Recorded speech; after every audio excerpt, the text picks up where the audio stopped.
सांगितली की माई, आजी, तू चैत्यभूमीला जा, पण तिथे गेल्यानंतर एक अधिष्ठान कर,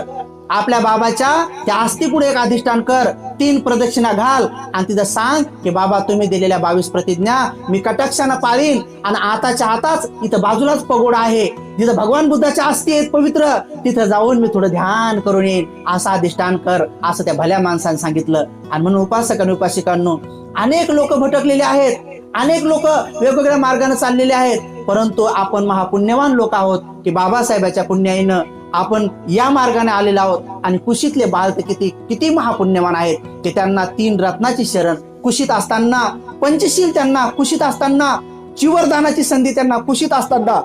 उपदेश ऐकण्याची संधी त्यांना कुशीत असताना मिळते. ते महासत्व, ते पुण्यवान सत्व